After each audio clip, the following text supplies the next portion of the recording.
Si en el anterior vídeo he hablado sobre la figura de Mace Greenleaf, dejo enlace del vídeo, también he mencionado a la directora Alice Guy.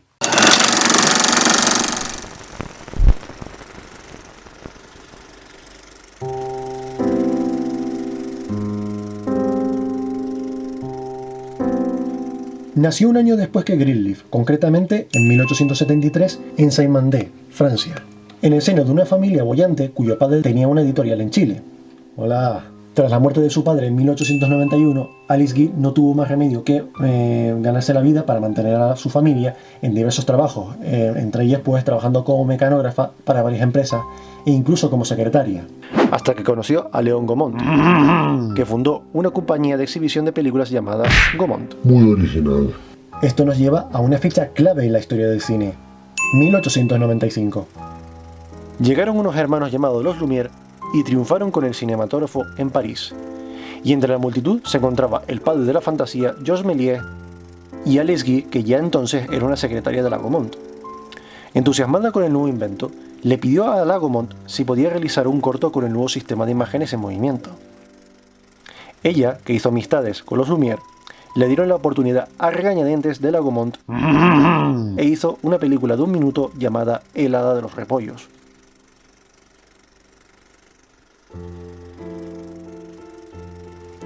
Obtuvo la aceptación del público en su estreno en enero de 1896.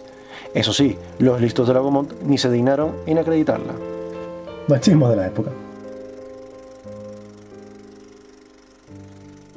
No contento con su primer trabajo, continuó experimentando con las múltiples posibilidades narrativas, conociendo los trabajos experimentales de Etienne Jules Marais o Georges Demenys, famosos por hacer múltiples películas de tan solo 3 segundos.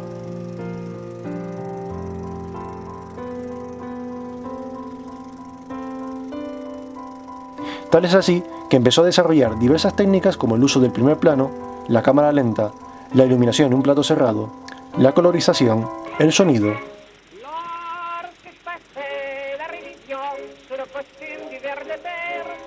e incluso la distribución de las labores técnicas como la edición, el camarógrafo, atrezzo y la importante labor del productor ejecutivo, de la cual se especializó en ese campo desde que fue ascendido durante su etapa en Gaumont. Aún así, sabía que el cine aún estaba en pañales, y tanto los Lumière como Demenys o Jules Marais se mostraban reacios en cambiar la temática de su cine basado en grabar el momento y no en la narrativa. Después de varios cortos y documentales, su carrera no progresaba. Alice necesitaba un nuevo impulso. Un impulso mesiánico. En 1906, Alice logró convencer al antipático de su jefe, Gaumont, para que desembolsara un dineral para realizar La vida de Cristo, a pesar de que ya había sido adaptada por el director Ferdinand Seca para la competidora Pathé. Y es que Pathé y Gaumont eran los mayores rivales en la preindustria cinematográfica francesa. Más o menos era como Marvel y DC de la época. Pero lo que no consiguió en la versión de Seca es que Guy se aventuró en rodar en exteriores y desarrolló el primer plano de seguimiento de personajes de la historia del cine.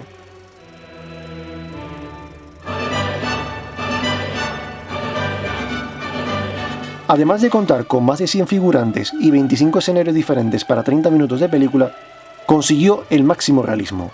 Tanto que incluso cuando se estrenó la película en Argentina, un anciano que pisó por primera vez un cine disparó a la pantalla tratando de matar a Judas en su traición a Jesús. La concha de tu madre.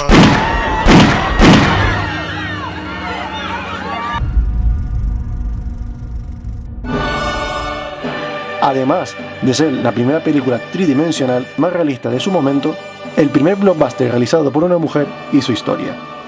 De la misma manera que creó cierta polémica cuando estrenó Las consecuencias del feminismo, en la cual los roles de género se intercambiaban poniendo a los hombres como personas afeminadas y las mujeres en una caracterización de un hombre de aquel momento, una sátira que al público no llegó a entender.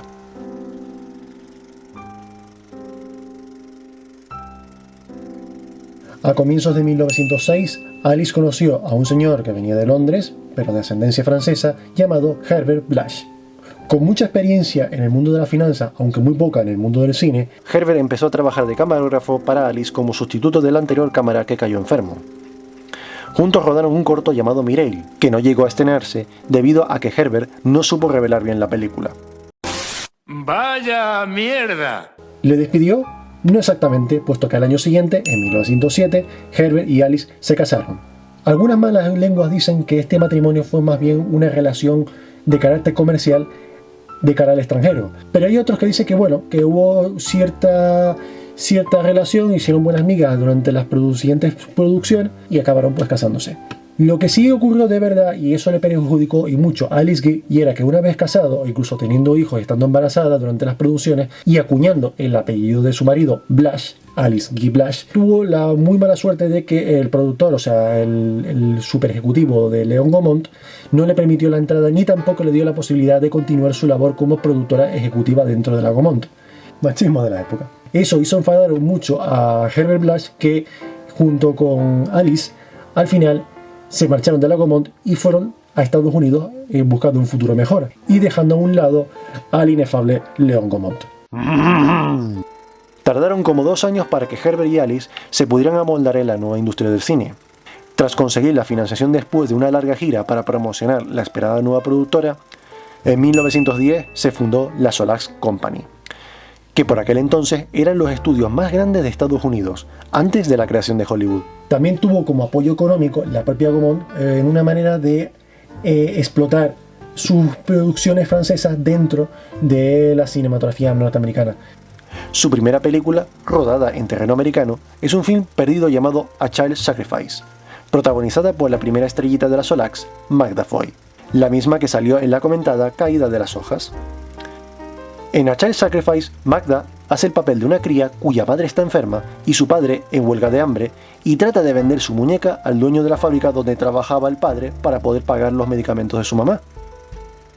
Desde 1910 hasta 1913, Alice trabajó sin descanso y cosechando éxito tras éxito, hasta tal punto que Alice, con los beneficios obtenidos de sus cortos, logró comprar unas nuevas instalaciones en Nueva Jersey, o sea, otro estudio, y que costó la friolera de unos $100.000 de la época, o sea, un dineral. A pesar de que Alice cedió a su marido la labor de presidente del estudio, la mayoría de los productores americanos no veía con buenos ojos que una mujer llevara a cabo los negocios del cine, y más aún cuando esta reivindicó en prensa el cine como arte y no como mercado de entretenimiento, que era lo que tenía en mente la consolidada industria. Incluso cuando la directora hablaba con la prensa, decía la importancia del papel de la mujer dentro del mundo cinematográfico. También tengo que añadir que con las entrevistas que llegó a hacer Alice Guy en su momento, contextualmente coincidió con los movimientos sufragistas en Estados Unidos a lo largo de 1900 y 1910, en la cual muchas de esas mujeres defendían el voto femenino e incluso la igualdad de condiciones tanto para hombres como mujeres. Y eso hizo que muchos productores no lo vieran con buenos ojos. Tal es así que incluso Herbert Blash, con la intención de no perder a sus financiadores, por así decirlo, trató de minar poco a poco la creatividad de su mujer y meterse de lleno en las producciones dirigiendo sus propias películas. A mediados de 1915, Hollywood se estaba consolidando, mientras que las productoras independientes como la Solax Company, que estaban al este de Estados Unidos, dejaron de ser rentables. Tal es así que en 1918, con una Alice Guy debilitada por la gripe española de aquel año, descubrió que su marido Herbert abandonó la Solax Company para emprender una carrera en solitario, trabajando con productoras como Popular Plays and Players o incluso la Metro-Goldwyn-Mayer, dejando su suerte a la pobre Alice, con la empresa a punto de quebrar. Mientras tanto, Alice trató de salvar la productora trabajando para la empresa rival Pathé en La Gran Aventura, con Busy Love, que no tuvo demasiado éxito, hasta que al final acabó trabajando de nuevo con su exmarido, con reputaciones empañadas, con financiación francesa para la Solax, que tampoco funcionó y acabaron por cerrar definitivamente la compañía.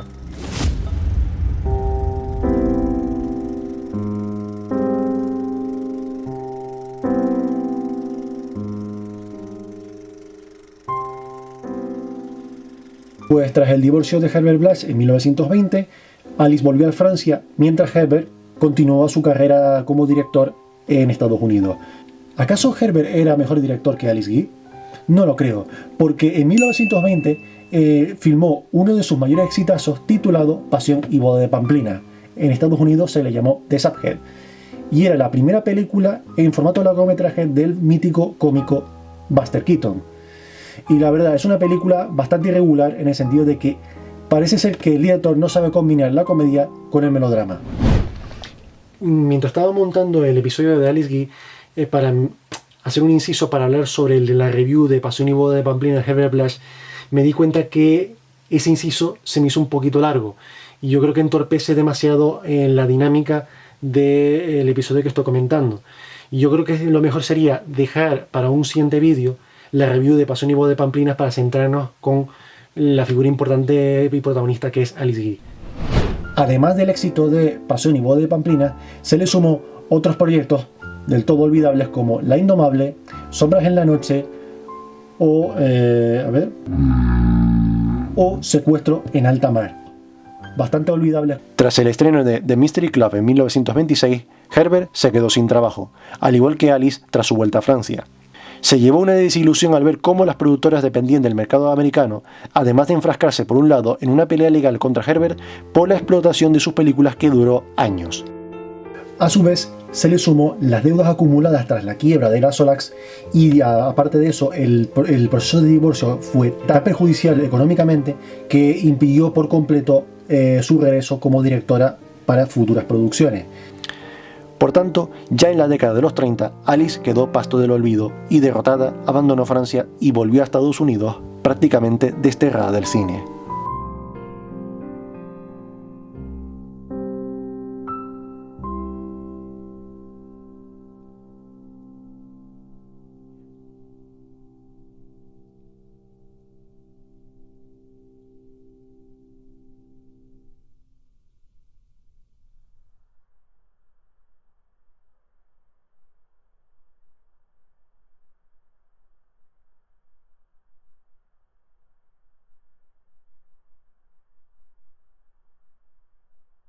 ¿Qué ha aportado Alice Guy al mundo del cine? Pues a lo largo de las 450 películas que llegó a realizar esta mujer, ha tocado todos los géneros habidos y por haber. Mira, ha tocado el drama, la comedia, el western, la fantasía, el cine histórico, el musical, el suspense. Por ejemplo, en Madame de Genlis, una mujer embarazada no para de crear problemas a lo primero que ve y se lo lleve a la boca. Termina con el marido golpeando el vientre de ella y sale el bebé con manta y todo. Humor bestia a raudales. También he comentado sobre el sonido, ya que experimentó con la grabación con música en directo y sincronizada, adelantándose al cine sonoro.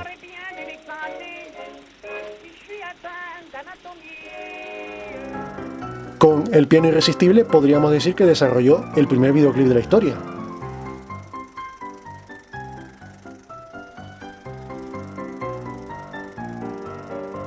Ya en Estados Unidos destacó en los dramas como la mencionada y maravillosa El caer de las hojas.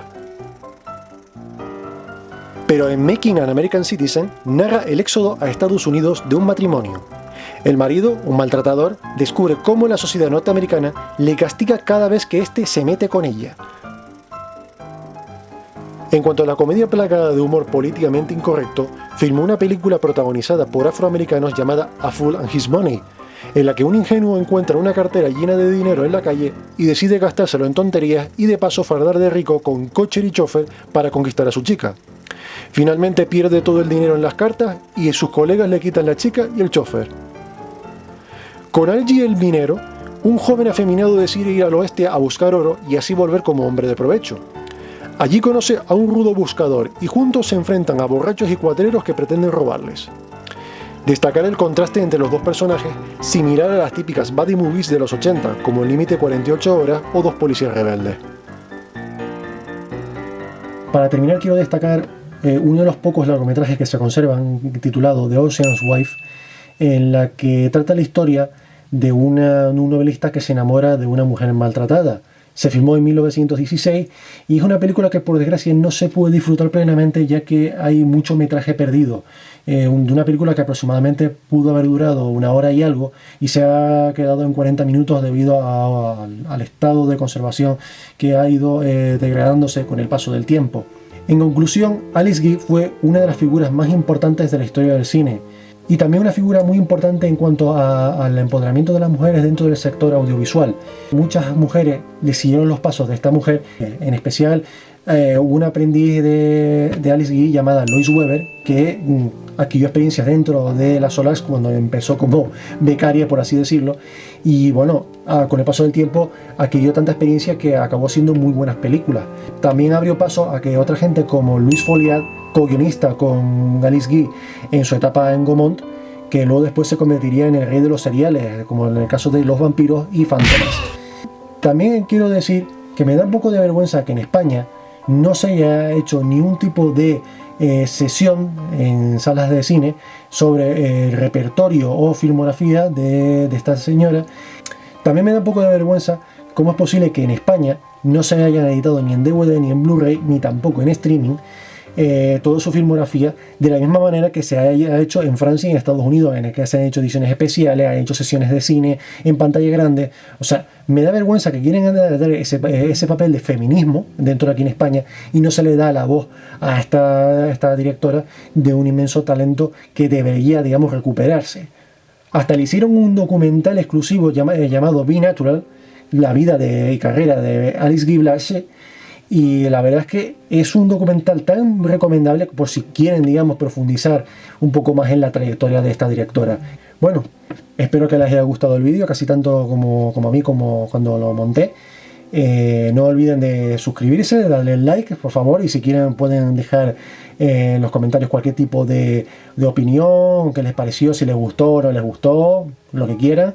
Y de paso también tengo mis redes sociales, en Facebook e Instagram, que voy publicando con frecuencia alguna curiosidad o cualquier cosa. En fin, me despido y hasta el próximo vídeo. Gracias.